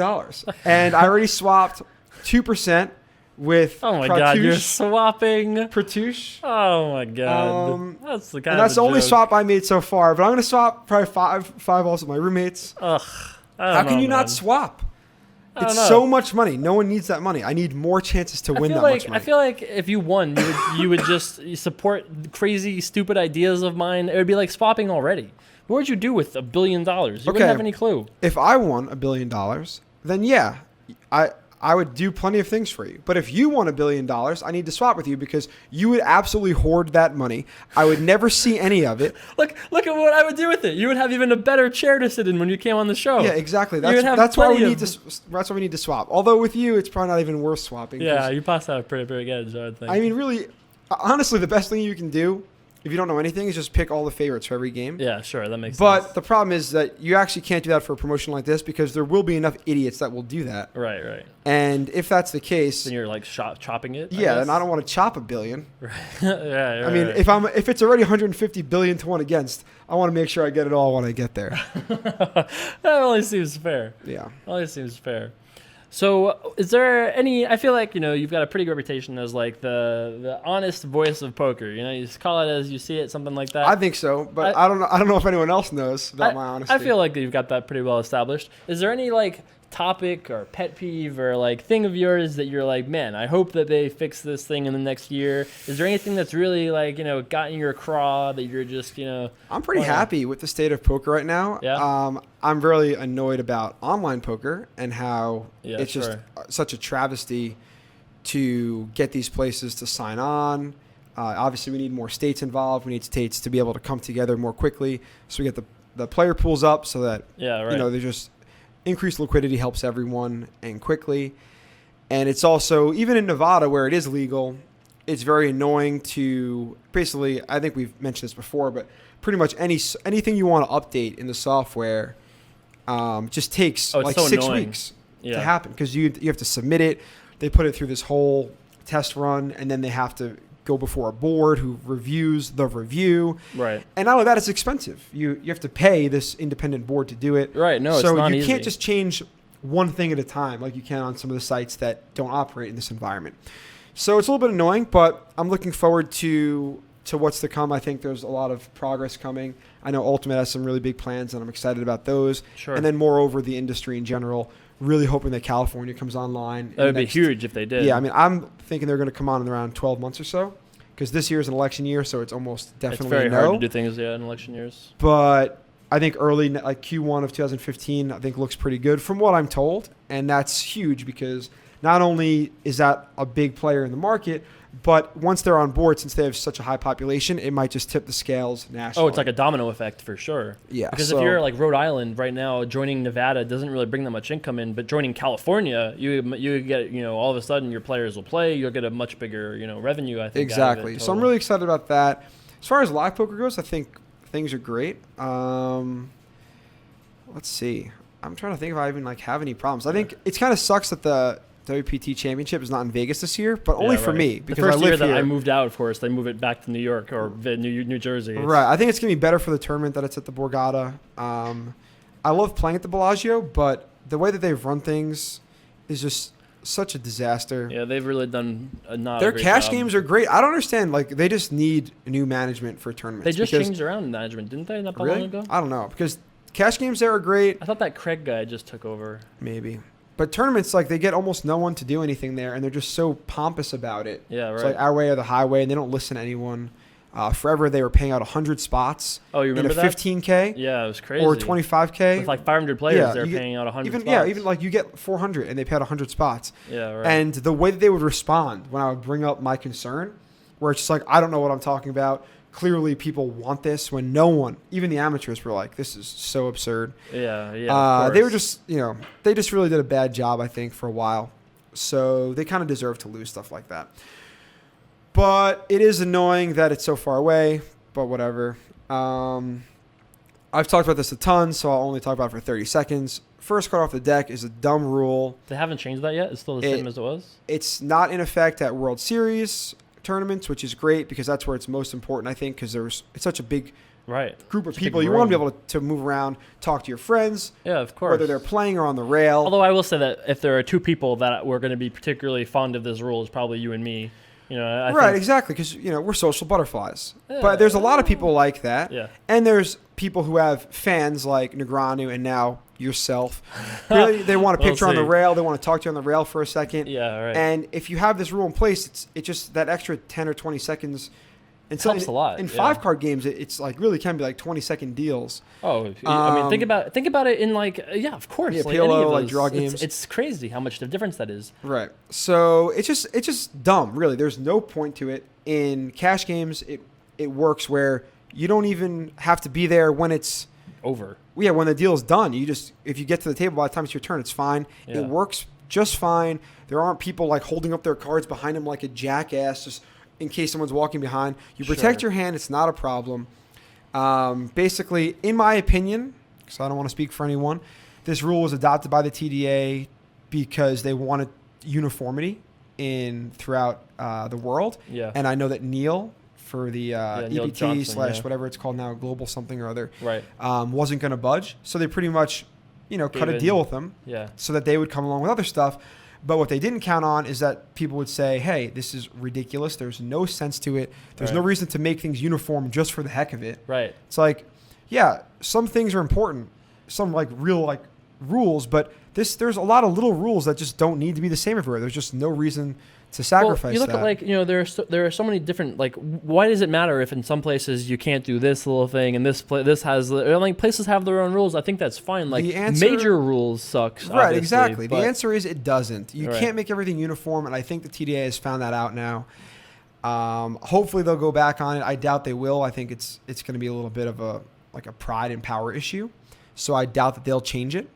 But hopefully they will because, since since Savage has become a more prominent tournament director, pretty much every rule that I know about has shifted towards not killing hands unnecessarily. Right. Which You is should kill great. hands as last resort. Right. You don't want to kill hands. You know, if someone like, you know, sort of mucks, but it doesn't reach the muck pile and you can retrieve it. Right. Pretty much in every case, we're not killing hands. And that's good for poker because if there's no reason to kill a hand, then you just shouldn't do it, especially for amateurs. Like, the last thing you want is for someone to like have a bad experience. try to and get a like hand flip their folded. cards up, but then they cross the line in a weird way, so now his hand's dead. It's like this guy's never going to come back, and rightfully so. Absolutely, for sure. So killing hands is bad unless need be, except for this rule now. This rule, it's like we're just going to kill more hands for no reason. Right.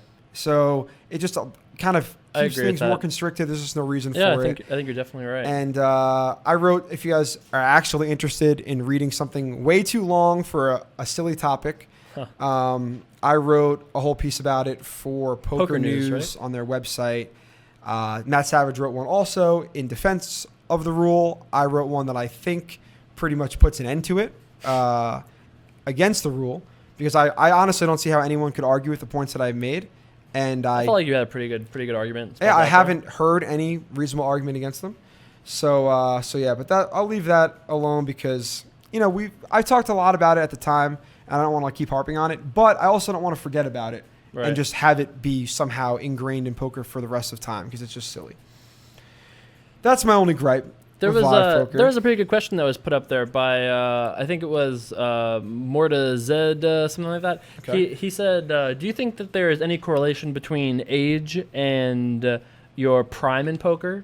Do you feel like that's true? I'm not sure what my opinion is on that. Do you think guys personally peak in their 20s and 30s? I don't think that age. Can we post a link to that thing? You're Yeah. gonna have to. We'll try later. Yeah. Or Jay Carver will. If, But if you just search like Dan O'Brien first card off the deck, Poker News, or FCOTD, Yeah. Poker News. Like I haven't written. Yeah. I think I've written one thing. Great on Toke Poker can News. probably find one and post it. Um, Oh, there you go. Brian C just posted it, so there Cool. you go. Anyways, about Thanks, Brian C. the age, I don't think there is a prime age really. I think that maybe you're a little bit more. Your mind is a little bit more open to things when you're younger. Right. But that's like when you're really young. I think by the time We you're even like playing stamina cards, though or anything for like tournaments. Does that stamina play a matters role? a little bit. And obviously when you get older, like past 45, 50, that might be a little bit of a problem. Your mental power is going to start to diminish and you're going to get tired more quickly. Right. But I think the reason that you see mostly younger kids like really crushing is just about time. You have nothing else to do. Right. No family to Yeah, support. you don't have a family. Especially when you kind of like first get into it, you're just so absorbed by the game and nothing else really matters. And because of that, you're able to just put in so many hands and just figure so many things out. Right. And I think that's why it's mostly a game for the young. I mean, even for me, I'm 29. I don't feel like I've diminished at all, but I'm definitely not putting the time into the game Right. that I was. Me neither. When I was like 20, it was all I did. Every Right. day, every hour I put into poker. Right. And poker's great. I still enjoy talking about it, but it's definitely not a daily occurrence. I'm just not gonna. I just can't play every day. I just don't want to, and that's fine for me. I really enjoy the game in a limited capacity. I'm just not gonna play 7 days a week. But during the World Series, then I will play just about 7 days a week for about a month and a half because their action's so good, and that's just the one time a year that I'll do it. Yep. Sounds about right. We got one poster left. The original Leprechaun Sheriff. That's right. In the cage. Have you seen this one? It's the original one. That's actually really good. Dude, the guy does amazing work. Really, like, incredible. For the amount of money that I pay him, which is not that much, he does amazing things. I just come to him with these ideas, and he makes them happen. They're People like you. astounding. I don't know why. I don't know why either. We're going to give away this poster, though. We'll come up with another one of those phrases to type in a second if you're watching this on Twitch. No, move it. All right, we had it, sort of. Definitely had it. Second we pair. were on our way, and we were already there. I feel like I've Join our exposed my card a little IRC. All right, sure. Join our IRC is the phrase we're going with on Twitch. If you're hanging out on YouTube, don't forget you can follow me on Twitch and be automatically notified when we're streaming live. If you're watching us on Twitch, thanks. I appreciate it. You can follow us below for the same benefit. Probably play for another 2 orbits, maybe something like that. Is that good for you? sounds good to me, buddy. I'm really enjoying myself here. I don't know. You feel like you're very comfortable. I should just go for a walk. I Leave am. it to you. I feel like I'll just The I people. feel good that I'm winning, especially I was down 50 right away. I felt a little bad about that. Yeah, right. Yeah, I was when the very first hand goes down 50. I started getting a little concerned as to what we were in for here. We've decided to lead here into 2 people after defending out of the big blind. I can't say why. Well, you can say why, but just not right now. Right. Yeah. But for now, I'm just going to say that we've decided to lead because it is an interesting, less orthodox play. Okay. Well, now. And maybe this is why. Yeah. Man, Retaliate's probably looking at me right in the face. I'm just giving away all the tells right now. Okay, we're going to go ahead and make this call here. See what the turn brings us. Let's see what Retaliate is feeling. $21 in the pot. He's basically betting pot. All right. This is a pretty tough spot. I guess I can't talk about it exactly, but I'm not going to fold. So we're going to go ahead and play. I agree with this 100%. And see what happens. We have King 9. And there's the flush draw. Oh! And he misses. Nice. And we hold. Oh, we finally dodged the flush draw. Basically, it just his Cover bet those sizing cards. just. Oh no! That's it. I'm screwed. It's over. I'm definitely gonna show It's my over. hand. Well, I can't play now. They saw I have a little card. You were too excited. Brutal.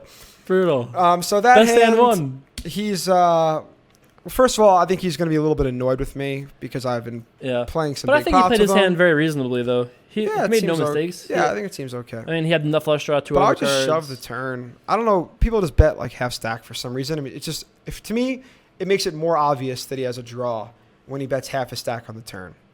Really? But he potted it. Does it really matter? He bet a little bit less than pot. Yeah, Pot was 21 and change. He bet 19. Yeah. You really think you should just shove? I do. Yeah, it's 2 times pot. I mean, because what is the point? What's the difference? You're never bluffing. You think you just maximize your fold equity by shoving there, and you're balanced in that spot too? You think? Yeah, for sure. I think if you're in that spot, either you should be betting like $13 or all of it. I just don't like the 19 bet. And with the board that draw heavy, now there's a double flush draw. I love that name, Dan It Up. Why did we not do a giveaway for Dan It Up? Oh, that's great. That could have been a great giveaway slogan. Oh, I'm crushing. Anyway, that's now I'm great. Crushing. Now you're cruising. That's right. I should go for a walk for real. Yeah, I think I'm up like almost $100 maybe even just over. But yeah, I just think that there are very few. Basically, he needs to have Ace 9 plus. Right. And while Ace 9 is entirely reasonable, I don't think he's going to have 10s very often. Right. He doesn't have sets very often. Right. He can have like a pair of 10s. He can have 6s or 4s. Right. But he's almost never going to have often. 4-6 or 6-9 or something. Right. So there's just way more draws in his range. And you never know. He might even have like 9-10 and just think that I'm on a draw because I've decided to lead. Right. So basically I decided to lead, by the way, because that whole thing started from that lead. If I check, a lot of times El Guapo is going to bet. And my hand is not strong enough for me to like be looking to get it in there, whether it's against him or against Retaliate. Makes sense. And I'm just going to be in a spot where I'm like check calling or check raising with the intent of not knowing what I'm doing. So I'd much rather just take the lead in the hand, defend against some draws. Makes sense. And get it heads up if that's the case. We're going to go ahead and check here. It's a very wet board. And then on the turn, you think that he's got mostly hands that are like draws, worse pairs, right? Like how would you break down what you think he has on the turn? I mean, he can have like pair straight draw. He can have pair flush draw. He can have just worse pairs. Right. Or just, like he had, enough flush draw. It's going to happen a fair amount. Okay. We're going to go ahead and bet here. A little bit of an interesting way to play this hand for me. We had 8-7 here. Straight? Yep. Going to go ahead and show the straight and bet it down. I decided just to check call because it's more of a range balancer. My hand is, not that great as far as draws go. But when I check call, I think he's just going to assume I have a pair a lot of the time and just be willing to give up. We got our final picture, our final poster winner here. You can do the honors. This guy? That sounds like the one. 97 entered. we're losing interest. I think it was the hashtag. It wasn't the greatest, I gotta say. Yeah, that's no one wants to join your IRC. I guess. I What does don't- that mean anyway? It's like a chat room, basically. Like on AOL back in the day. Yeah, basically. It's for like. It's like it's you been like not been three for like meet 20 girls, years. like age, sex, location. Something like that. It's Okay. over now. So the winner is This Is Kel. Congratulations. This is Kel. Congratulations, This Kel. is my favorite one, probably. Yeah? I mean, look how sad that cat looks. That cat does look pretty bummed out to be in the cage, after all. You know, it's the combination of all of the favorite jokes. We have the Toshiba drill, we have the sheriff badge, the cat avatar in the cage. Oh, Toshiba. That's Little right. plug there for Toshiba. I'm sure they're really excited about it. Yeah, they're really, All right, I'm going to play one more orbit. they're really So I'll excited about play it. to Under the Gun next time. All right, I'll take it. What, yeah, Danny, who's sponsored. If you guys have questions for Dan, now's the time. Got another orbit of Dan O'Brien questions. I am sponsored by Ultimate Poker. That's right. I would be wearing a patch, but you guys, we're playing on Ultimate Poker. Yeah. I can't really just blow it in your faces. That's right. At some point, there's too much. Yeah, It's we're on not the going wall, to it's- overplug here. Yeah, that makes sense. Yeah, that's called Run It Up. I mean, what do you think the up stands for, guys? That's that's Come right. on. That's right. What a great name, by the way. Thank you. Who came up with that? Me. Yeah. Yeah. Just like you told everyone you came up with the cage. I did not. That is not true. Do not start rumors, Dan O'Brien. 28 male from Maryland here. Too rude. Ah, all right. Hello, Too rude. Too rude 89, apparently. That's not 28. Can't be from 89 to 28. Our listener's not a fan of, I'm 26 and I'm 87. So you're going to that poker night in Maryland in Yeah. a month or in a week? Yeah, the end of the week. I would have liked to go to that. I didn't really have that much notice. Why don't you probably can still come if you want. I know, but I just don't want to. I don't want to leave. I'm so happy here right now. You know what the thing that's really brutal about it is that the tournament starts at 11 a.m. Eastern time. And it's a 3,500. It's 3,500. The other ones are 15 or like 11s. If I knew it was 35, I might have gone. Yeah. I guess I still could, but You could still go, Ben. It's a and direct flight. I went to school. You probably playing the cash game too. They have a I know, TV I know, cash I know. game, I went to school. Well, yeah, I wouldn't go if I wasn't going to play in that. I Yeah, can't yeah. travel cross country for a 35. Yeah. It's just not that I'm above it by any means. I would love to play 3500s right now, but it's just not worth travel and time. But I went to school at the University of Maryland, and Did you? at College Park, which is You about graduated half hour from away. I did. I'm a Oh. graduate, college Wow. graduate, buddy. That's rare in poker. I know, and I don't have that many friends around there anymore because a lot of them have moved away. But enough people I know in the area Sounds like you that should I wouldn't hang mind out. going to hang out. But it's just a bad time. I'll go next time for sure. And it seems like that poker room is really great, so hopefully they'll have. I haven't really heard much about it, but it's my Really? first time going. It's called like Maryland Live. or Maryland something. Live, I know that much, but yeah. That's about it. Denny number 1 wants to know, Dan, how likely is it that you'll play the 1-drop this year? Do you have $1 million, Denny? Because if someone buys me in, then I will play, for sure. But otherwise, no, I don't have $1 million. And even if I did, I wouldn't put it into one tournament. As much fun as that would be to play, for sure. But it would also be a certain amount of torture to play. Why do you think so? Who cares? It's Bec- rich well, people's money, probably. No. If someone will free roll me, or I can put up a small percentage to play, sure. But if I end up, let's say I go on a heater and win $1.5 million, Yeah, right. and then just let's not discuss the bankroll implications of putting $1 million of it on the line. Yeah. But let's just, for the sake Pretend of you have argument, $1.5 say that I million. did. Yeah. I put $1 million on. It's just every hand, every pot is just like I'm sweating. It means so much Yeah, right. in right. real dollars. And the sick thing is that to the other guys, especially the business guys, like they're gonna know that it's gonna be like they're gonna put you in the cage so many times. Like, Right, especially at the end of big tournaments when the money gets big. Yeah. What you want to know is who really cares. Right. And I think Rocco found out that I didn't care. I was playing to win. Right. And not even that I'm necessarily playing like just to win, but I'm just going to make good equity decisions, Yeah, right, regardless of how much we're playing You're not for. gonna fold out terribly or anything. Like that. Exactly. And as players that are experienced and have been doing it for a while, we're going to be looking for people that are going to be playing too conservatively. Sure. Whether that's on the bubble of the cash or the final table where the money gets really big, and you're going to look to exploit that. And I don't want to be the guy that's exploited. Makes sense. And in that tournament, I most certainly would be. Yeah, for sure. Not like I said, if I'm free rolling into it somehow, most great, poker pros will be at the final table, though, don't you think? Like when it comes down to it, the Bill Perkinses of the world who have $20 billion won't give a shit, and us kids who will never see $20 billion in our life are always going to have some amount of pressure on us. Right, but they're also going to be playing for say like 10 or 20% of the money. Which, while it'll still be a ton, it's like not outside the realm of normalcy. Yeah, I guess. Whereas when you're playing where it's like you're really deciding between $10 million and $18 million. Yeah, right. Or, even like a worse spot where it's like maybe like $1 million and like $4 million or whatever. Right. You're just sitting there just like, well, what the hell am I going to do? Oh, it's crazy. $4 million. Yeah, somebody re-raises you have ace king and it's like a $3 million pay jump. Right, like, exactly. You're like, fold. Right, even worse, like on the bubble that tournament. What's the first payout going to be? Probably only like $1.5 million. Like $1.2 million. Oh, really? It's pretty low. Oh, that's way better. Yeah. Because otherwise, bubbles would be ridiculous. Yeah, it's very flat. I mean, they pay like small. 2 tables or something this year. They're paying like 2 tables of the 56 or whatever. Really, and they're going to give $20 million to the top. It's going to be a silly structure. It's going to be silly, yeah. But it's pretty flat, and I think it just spikes. Oh, at the this is end. my last hand. Should we play one more or no? Whatever you want to do, kid. You're the boss. I'll always do another orbit for the fans. The fans always. Okay, one more orbit. One more orbit for the fans. For the fans. I guess I played much tighter than you probably, but I was mid-story a lot of the time. No, I feel like you played pretty similar to me. There were a couple spots where you folded. Like there was a hand you folded earlier where somebody raised and you folded 9-7 suited to them. Yeah. I thought that was a spot that I would usually call.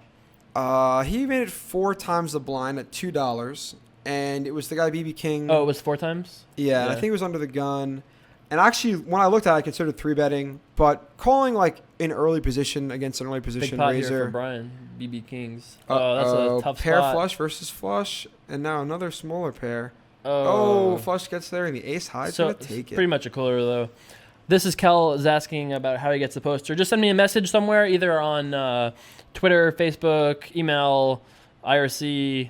Even here, you can PM me on Twitch. Just send me a message somewhere, and I'll be able to get it to you with your address or where you want me to send it to and all that, and we'll get that out. I should probably put my money in play this orbit. Your own money? Is that what you're saying? No. No. Oh, our money. Yeah, of course. Well, I got to give him a chance, Hey, don't give him a chance. Give them no chance. All right, that's true. This is the run it up. We need to run it up. Yeah, I kind of forgot that it was running up money. I should have just been playing like really crazy. Yeah, you don't think you were doing that a little bit this session? You did overbet bluff to 3x the pot a couple times this. That was just good poker. That was just it. Just really let him have it, huh? $8. That's right, dealer. $8. We had it, sort of. Sort of had it. Oh, pretty much had it. Ace Jack is pretty good hand there. I feel like you give people the hammer with these re-raises a little bit, huh? You're just only playing out of position. Yeah, especially in cash games, we're going to be a little deeper, even though they're only 100 blinds deep. Yeah. Still, yeah, playing in position is a really big advantage. So when I'm 3-betting out of position, I'm going to make sure I'm betting a pretty high multiple of the bet size. Right. / basically just making sure I'm not giving them decent odds. And in that spot, that's just a really good spot for me to squeeze because the button's not going to be all that strong very often, or his range at least can be pretty wide. And the small blind, while he's not going to have the widest range, it's going to be a relatively weak one. We're just going to overcall here. So it's going to be really hard for him to continue as well. So we should be 3-betting a fair amount there, and I think risking 8 to win. Yeah, to win the 3. It's really risking 750 to win 375. Right. I guess that's why I would have been 350. Yeah, 350. But yeah, then we have position if we get called by the small blind, and I'm just fine with the whole situation. So in this spot, this was just limped around pre-flop, right? Yeah, I was limped around. I decided to limp the button. I didn't think that people were going to fold to me. And my hand's just not that good. What was your major? It was UMD you graduated from? Yeah, University of Maryland at College Park, and I was a finance major. You actually had a real job for a little while, didn't you? I went to Wall Street for a year. I did. It was kind of a calculated decision. I really wanted to play cards when I graduated school. You already knew at that point? Yeah, I was playing, most of my way through college. But I I didn't do the first semester I started playing poker online. I got a 1.6 GPA, which is really hard to do. Wow. And in fact, if you guys knew what I did to get a 1.6, you'd be impressed because I didn't go to class at all. And some of the classes I couldn't even pass, even if I got 100 on the final. I had to talk to a couple of my teachers and work out some deals where I had to get like a B+ on the final Wow. in a class I hadn't even been to. Yeah. Just, that's a hard thing to do. Yeah. But the study guides make it where you can pretty much do anything. So for 3 days, You just I stayed binge awake studied. on like Mountain Dew Amp and Cheez-Its. And I slept for I think an hour in 3 days, and I crushed it. I don't believe you here either, but since it's a run up money, I'm gonna let it go. Running up money, a I only couple have last ace high. hands. I would get a little like tricky and just like call and then raise turn or something. Yeah. Especially because he has $90. My problem with calling and raising turn is that you really have to have like kings, fives, deuces, or like ace king. Even ace king might just Yeah. call again. I When just you overbet raise. spot, you overbet twice pot. You know what I mean? Yeah. And you can defend there, in my opinion, with like all your pairs, and that's more than enough. Like you're still going to be defending there often enough that I think mathematically you're still doing fine. What, just by calling there, you mean? Yeah, just by calling And if then you just wanted seeing to. what happens. I might raise sometimes there, but even though I'm not gonna have, yeah, you're right. I'm not gonna have that many things in my range, but I would raise if he leads into me. I would probably raise king queen there. Oh yeah, just well, because. king queen's gonna be the best hand there very often, I would think. Yeah, and Basically, because I don't puts think a I'm lot of ever pressure like back on bluff him. raising there too often. I feel like I should be calling as my reaction most of the time. Do you not agree with that? Like I don't love raising king queen in that spot because I feel like my reaction is to call there with almost everything. Like I feel like Yeah, I have two. I feel like I either fold or I call. I agree, but that's also a spot where it's tough because once I call, like you said, now what am I gonna do on the turn when he bets? With I'm king not- queen? No, with ace Oh, with ace nine. With ace nine. No, Yeah. no, that's why I think it's tough because you call with ace Right. nine, you could have the best hand, but he is probably not likely to check. He's not going to 2x overbet flop and then check very often. Right. We're gonna take off the auto post since next hand will be our last. You did good, kid. You're down $50 and you ran all the way up. I think you're up like 110, right? Because you're up 90 at this table. Oh no, not a full 90. You're up like 85 at this table and like probably 20 at the other table. Yeah, I'm feeling pretty good about this. Oh, Oh, that's a bad spot for Jack 10 right there. yeah. That's, Jack 10 not gonna be good. Too happy over there. So yeah, I went to Wall Street for a year because I wanted to get a little job experience and not have anyone care about my 1.6 GPA. Right. Even though I salvaged I ended up with a on you, 3.2 kid. overall. Because Yeah, I got a lot of, like high 3s and 4s after Right, that. right. But I was only there for a year. It wasn't for me. I don't know. Wall Street's okay. If I went back, I would do something very different than what I did. Right. But I'm just much happier to be out here. Playing poker. Playing cards, chilling, do whatever I want. Ultimate is Hanging great. out on streams, Yeah, this talking to is- the people. This is way more fun. Hey, it was great having you. I gotta say, you ran it up. I'm excited. I'm glad we got to turn this thing around. You did some work. You signed some posters, It's made some $1,200 new downswing. friends over here. It's worked out pretty well, all in all. Yeah, if anyone's out here during the series, I'll be playing like almost always. Yeah. So Come feel free say- to find me. Jay Carver will not be playing because I might be. Maybe I'll make an appearance. the whole once or poker twice. thing is a facade. He doesn't play anymore. We'll have to see about that.